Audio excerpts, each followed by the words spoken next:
Hola, saludos. Mi nombre es Nelson Vergara Olivero, estudiante de la maestría en Recursos Digitales aplicados a la educación. En esta ocasión, en el curso de Teorías Pedagógicas Contemporáneas, realizaremos una disertación, una entrevista en la cual estaremos respondiendo algunas preguntas relacionadas con el tema de la educación del presente siglo y algunos comparativos con la educación del pasado. Asimismo, estaremos hablando de los actores que intervienen en la educación y analizar cómo debe ser la evaluación, el proceso de enseñanza-aprendizaje y la activación de saberes en el presente siglo. Así que, a continuación, esta entrevista. ¿Qué diferencia hay entre la educación del siglo XXI y la educación del pasado?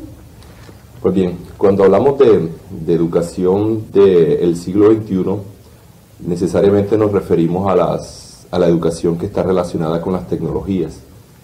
Indudablemente hay un cambio, ha habido una transición en cuanto a los modelos pedagógicos, las características de la misma que se impartía en el pasado y la que se imparte en el presente. Y digamos, haciendo una especie de transición en la misma, podemos señalar el rol tanto del docente como del estudiante. Y es sabido que anteriormente lo que hoy día se conoce como el método tradicional era lo que estaba presente anteriormente, y el rol protagónico lo tenía el profesor, donde el estudiante se limitaba estrictamente a recibir la información del docente y este último era quien poseía el conocimiento y el estudiante más que todo era un sujeto pasivo que se limitaba también a la parte memorística, y digamos esa era la característica principal de ese modelo anterior.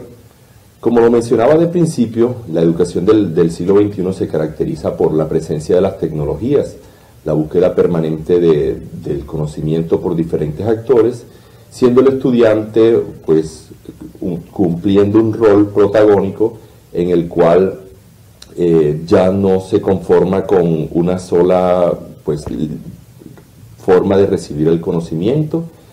Hay diferentes alternativas en las cuales se puede buscar, y como la tecnología está de por medio, hay diferentes herramientas que permiten este proceso. Asimismo, la actitud crítica también caracteriza mucho la educación del presente. Entonces, si pudiéramos hacer un balance entre educación del pasado y educación del siglo XXI, pudiera ser ese, el papel de estudiante, docente y las diferentes herramientas que intervinieron en el mismo. Okay. ¿Qué actores intervienen en la educación del presente siglo? Bien, los actores que intervienen no han cambiado ya mucho. Sigue siendo el estudiante, el docente, los padres de familia, la sociedad, pero hay un actor muy importante en la educación del presente, del siglo XXI, y tiene que ver con las tecnologías. Son esos escenarios en los cuales los estudiantes se involucran y se dan una serie de conexiones hoy día.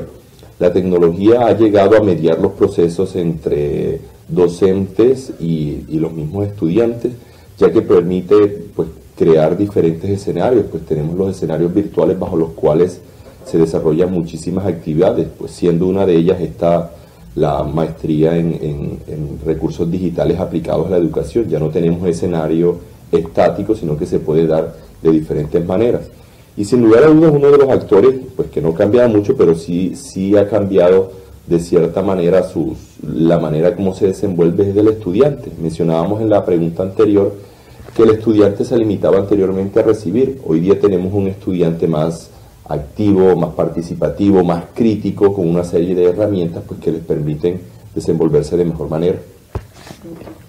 El presente siglo, ¿cómo debe ser la actividad de saberes, el proceso de enseñanza, aprendizaje y la evaluación? Muy bien, la activación de saberes debe estar relacionada con despertar la curiosidad en los estudiantes. La activación de saberes se da con esas primeras instancias en un aula de clases, donde el docente despierta la curiosidad, ya sea a través de de una lluvia de ideas puede ser una buena estrategia para que el estudiante se empiece a involucrar de principio. Esas son unas buenas actividades que se pueden desarrollar. Bueno, en el presente el proceso de enseñanza-aprendizaje, sin lugar a dudas, está mediado por las tecnologías, y de ahí que el docente tiene que aprovechar esa situación para que sus clases se desarrollen de forma más dinámica, se desarrollen de una manera más atractiva para los estudiantes. Y la evaluación, finalmente la evaluación necesariamente debe ser formativa. La evaluación no se puede limitar solo al ámbito de esculcar qué saberes tiene o no tiene el estudiante.